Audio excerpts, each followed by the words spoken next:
The most dangerous cracks in a financial system rarely begin where the cameras are already pointed. They begin somewhere ordinary, somewhere people think they understand, somewhere so woven into daily life that nobody wants to believe it could become the fuse for something larger. Cars are like that. A car is not supposed to feel like a macroeconomic warning. It is supposed to feel like transportation. A driveway object, a monthly payment, a practical necessity, something sitting under dust and sunlight that carries a family to work, school, groceries, church, debt, and whatever version of hope they can still afford. The car market does not usually look dramatic enough to be a symbol of wider rot. Housing gets the drama, stocks get the headlines, banks get the fear, cars get overlooked. That is exactly why they matter now. Because when something as basic as transportation begins, requiring 7-year loans, inflated valuations, fraudulent credit repair, delayed repossessions, and banking tricks designed to make impossible monthly payments appear barely possible, you are no longer looking at a healthy credit system serving ordinary life. You are looking at a slow-motion confession. And the confession is this: the American consumer is much weaker than the official optimism still wants to admit. That is the real reason the next financial crash has already started, not because every bank is about to fail tomorrow morning, not because the stock market must collapse on cue, not because the entire economy suddenly forgot how to function. It has started because one of the most ordinary forms of credit in the country is now being stretched, disguised, extended, and defended in ways that only happen when the underlying borrower base is already in much worse shape than polite language allows. I have spent too much of my life around markets to confuse still functioning with still healthy. Those are very different states. A weak system can function for quite a while. A stretched system can keep appearing normal for months or years if the right institutions are willing to hide enough of the pain through extension, delay, and accounting language. Most crises do not begin with a loud bang. They begin with a widening gap between what a balance sheet says is happening and what the people inside the balance sheet know is actually true. That is what I see here. The official numbers are already bad enough, but the more important thing is that the official numbers are not telling the whole story. When 1 out of every 20 consumers with an auto loan is over 90 days delinquent, that is not an anecdote. That is not a rough patch. That is a warning written in plain arithmetic. When subprime 60-plus day delinquencies are running around levels worse than what people remember from the global financial crisis, that is not a curiosity. When more than 5% of all auto loan debt is over 90 days delinquent, and the system is still hesitating to repossess aggressively, that is not stability. That is delay. And delay is one of the oldest ways a financial system lies to itself. I want you to understand how these lies work, because they almost always arrive wearing the face of moderation. The bank does not want to call the loan broken yet. The finance company does not want the repossession numbers to become a headline yet. The dealer does not want to admit that the last 3 years of pricing were madness yet. The borrower does not want to accept that the car is hopelessly underwater yet. So everyone collaborates in a shared fiction for as long as possible. Extend the term, call the customer again, push the missed payment out, pretend the borrower just needs a little more time. Pretend the collateral still justifies the balance. Pretend that if we do not recognize the loss this quarter, maybe next quarter will be kinder. This is not policy in the noble sense. It is emotional bookkeeping. And emotional bookkeeping is how small problems become system problems. The source material I read uses a phrase bankers know well, extend and pretend. That is exactly right. The American car market is now living inside extend and pretend. A consumer buys a vehicle at the worst possible moment, often during the pandemic distortions when supply was broken, chips were scarce, dealers were adding grotesque markups, and everyone from lenders to borrowers behaved as though whatever was happening in that moment might still somehow count as normal pricing. The borrower puts little down or nothing down. The bank writes a loan not merely for the price of the car, but sometimes for much more than the car is actually worth. The borrower drives away owing 120%, perhaps more, of true value. Then time begins doing what time always does to cars. The car depreciates fast, especially at the front end. The loan, meanwhile, does not shrink fast enough because the monthly payment is engineered for affordability, not for equity repair. Stretch the loan to 72 months. Stretch it to 84. Make the payment just low enough that the consumer says yes. Because the consumer is not buying the total obligation, he is buying the monthly illusion. That is one of the most important things to understand about modern consumer credit. People do not buy prices, they buy payment narratives. If the payment fits, the price often disappears psychologically. And once that happens, lenders gain extraordinary power to distort reality. They can keep the monthly number acceptable while burying the borrower inside a balance that no sensible secondary market would ever justify. This is how negative equity becomes not an accident, but a design feature. And negative equity is not just an unpleasant phrase, it is a trap. A car worth $35,000 with a loan balance of $65,000 is not merely bad luck. It is a private leverage problem embedded in a depreciating consumer asset. It means the borrower cannot trade sensibly, cannot sell cleanly, cannot escape without cash they do not have, cannot refinance into health because the collateral itself is already too weak. They are not driving a car anymore in the financial sense. They are driving a balance sheet mismatch that matters enormously once the economy weakens, because a healthy borrower can often work through a bad month, an underwater borrower with weak cash flow, stretched terms, and falling collateral quality is living much closer to default than the monthly statement suggests. This is why the used car loan market now looks like a miniature morality tale for the wider American economy. We spent years inflating the visible price of things households needed while pretending the debt structures used to finance those things could somehow erase the underlying mismatch between income and cost. Instead of saying prices are absurd, incomes are weak. And this level of borrowing is dangerous. The system said something else. Let us lengthen the loan. Let us move the burden into time. Let us transform impossibility into affordability by giving it more months. That is what an 84-month loan really is. It is not an innovation. It is a confession that present prices no longer fit present household economics under traditional credit discipline. People hear 6-year or 7-year car loans so often now that the insanity has become familiar. Familiar insanity is one of the easiest things in the world to normalize. A culture sees the same distortion repeated enough times and begins calling it the market. It is not the market in any honorable sense. It is a set of institutions collaborating to preserve sales volume by converting immediate unaffordability into long-duration fragility. That is a different thing, and it gets worse because the longer the term, the longer the borrower stays exposed to the collision between declining collateral, rising repair risk, and ordinary life stress. A 7-year loan does not only mean more time to pay, it means more years in which the borrower can lose a job, suffer a medical bill, hit a repair wall, face an insurance jump, see wages lag, or simply grow tired of paying a premium balance on a machine that no longer feels remotely worth the obligation. The source material points to a particularly dangerous timing zone around 42 months. I think that is insightful. 42 months matters because it sits at the intersection of several truths. Pandemic. Era buyers who paid absurd prices are now moving into the stage where the emotional excitement is gone, the car is older, the wear is more visible. The negative equity remains oppressive, and the borrower has had just enough time to accumulate other life damage. Maybe they were making the payment while the world still felt flush with stimulus and revenge spending. Maybe they were carrying the balance when wages still felt elastic. Now the car is no longer new, the payment is still there, the household is more tired, and the value gap has become undeniable. That is when defaults bloom. Not always at the beginning, often after the fantasy has had time to age into resentment. This is one reason the car market is such a good early warning system. It sits close to the household. It is not abstract finance. It is where macro stress becomes monthly pain. The borrower may not understand the federal funds rate, but he understands that the payment on the Dodge he bought at a euphoric markup still eats his life 3.5 years later, while the car is now worth far less than he owes. He understands that. He may not phrase it in credit language, but he feels it in humiliation. And humiliation is a major economic force. People default not only because they mathematically cannot pay, they also default because the moral bond between payment and value gets broken. The thing no longer feels worth saving. The borrower stops treating the loan like an asset relationship and starts treating it like a punishment that may need to be escaped. This is especially dangerous in a market where the quality of vehicles themselves is under suspicion. One of the coldest observations in the source text is that many modern cars may not even physically deserve the term structure they are being financed through. That matters if the borrower suspects the car will not survive the note. Then the psychology of repayment changes radically. You are no longer paying for durable transportation. You are paying for a financial fiction long after the machine itself has begun decaying toward unreliability. That is poison.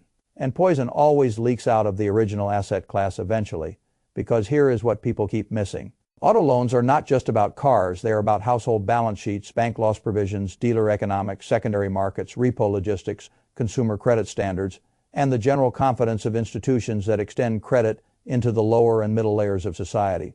When those layers weaken, the damage spreads outward. Take repossessions. A healthy credit system repossesses unpleasantly, but relatively cleanly.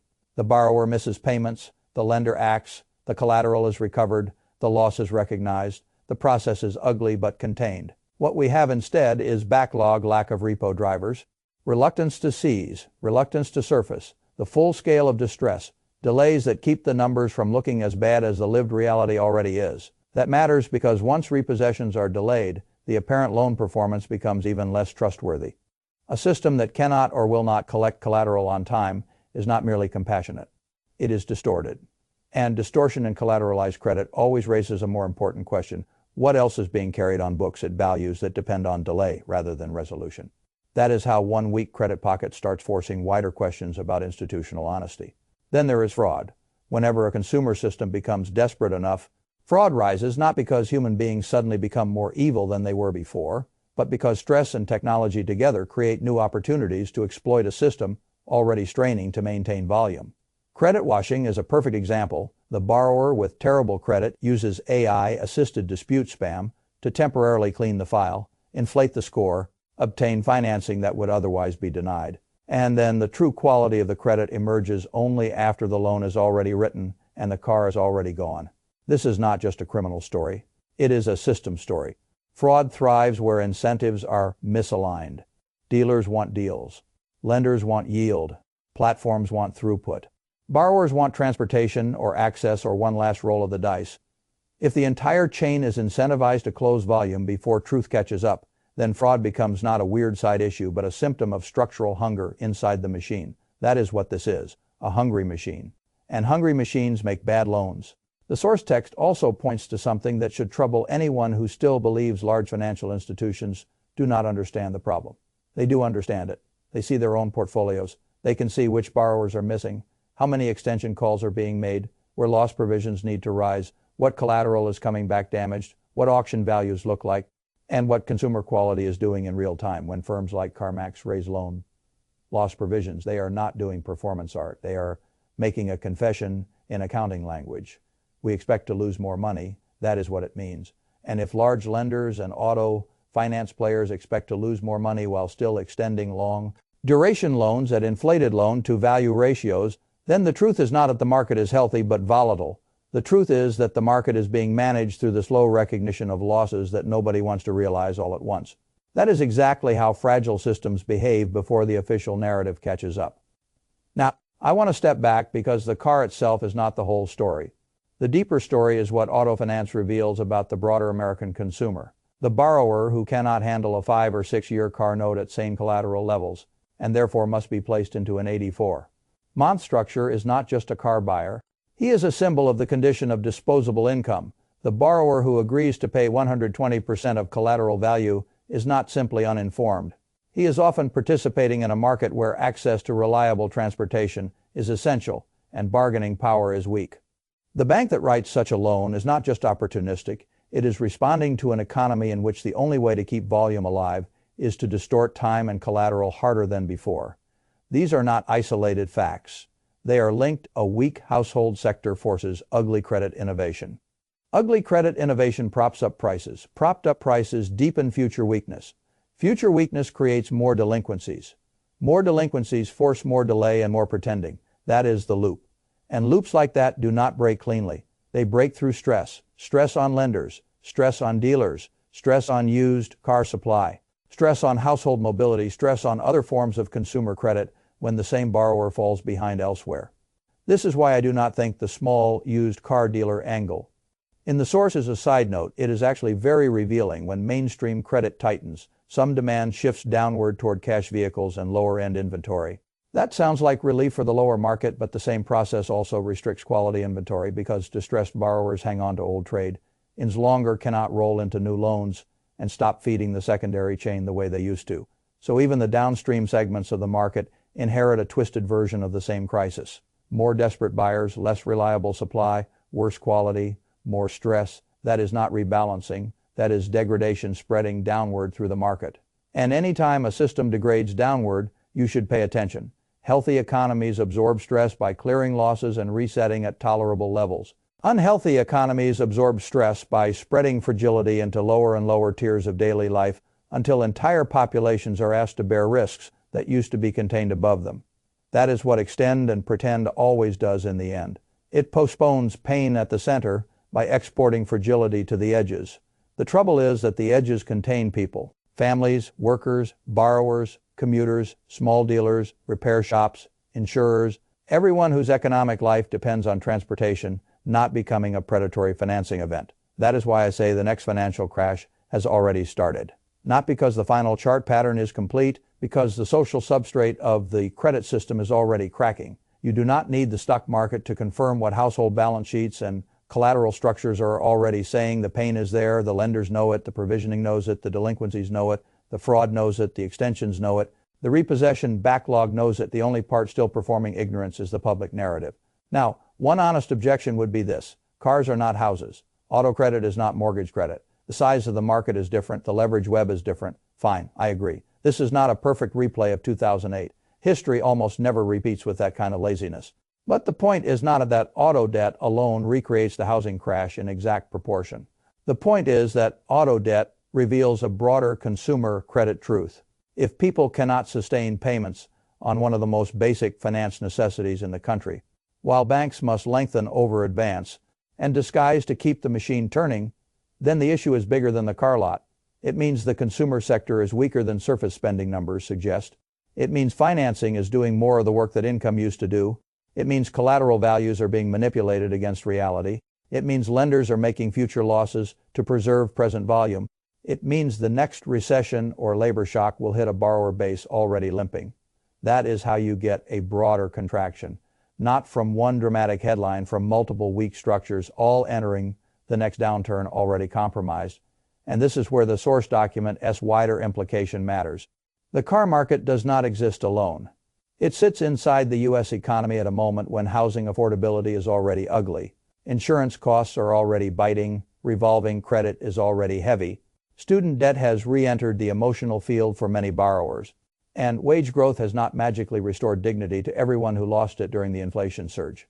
Add one more credit system rolling over and you do not just get more repo headlines. You get one more blow to confidence, one more loss channel for lenders, one more signal that the consumer expansion was much flimsier than advertised. Confidence matters tremendously here. A man can survive bad math longer than he can survive the realization that the game around him is rigged against his recovery. Once households feel that financing is predatory, prices are fake, collateral is collapsing, and lenders are simply reorganizing impossible terms to keep the illusion alive, consumer psychology turns. People become cautious, or angry, or resigned. None of those are growth moods, and lenders become cautious too. That is the point nobody should miss. Today they extend, tomorrow they tighten. That is always the sequence. The same institutions willing to write absurd structures near the top become much more selective once losses start surfacing. Then the very consumers trained to live on stretch credit discover the bridge is gone. Prices that were artificially preserved by generous lending suddenly face a weaker buyer pool. Collateral values fall harder. Existing loans look worse. Losses rise. More tightening follows. That is how credit contractions accelerate. Not in a straight line, in a tightening loop. This is why I think the right way to understand the auto market right now is as a delayed recognition machine. The losses were seeded during the pandemic pricing insanity. The risky structures were normalized in the years that followed. The borrower fatigue built quietly, the negative equity lingered. The repo process slowed. The fraud crept up. The provisions rose. Now the danger zone opens. Not because someone rang a bell, because time has finally brought the weakest loans to the stage where they can no longer hide inside early optimism. That is what the next crash looks like at the beginning. Not a giant mushroom cloud, a series of institutions discovering that the future they borrowed against does not cash flow the way they hoped. And when that future sat on top of ordinary households and ordinary transportation, the damage does not remain technical for long. It becomes cultural. A nation that has to finance transport through 7-year illusions is already saying something dark about itself. It is saying the wages are too weak, the prices are too high, the credit standards are too distorted, and the system is too committed to immediate throughput to admit any of that honestly. That is not a healthy economy. That is an economy performing endurance. I do not think endurance is enough anymore. Sooner or later, the losses have to be taken. Sooner or later, the cars have to be picked up. Sooner or later, the inventories clear at uglier numbers. Sooner or later, lenders write less, dealers sell less, consumers buy less, and the wider economy feels one more tightening in the chest. That is where we are headed. The people calling this a niche auto issue are missing the point. The point is not the car. The point is what the car loan had to become in order for the system to pretend ordinary life was still affordable. And when the pretending ends, it will not only reveal bad loans, it will reveal how much of the U.S. consumer economy was being carried by credit structures that were never truly healthy in the first place. That is why I say the crash has already started. The accounting just has not finished catching up yet.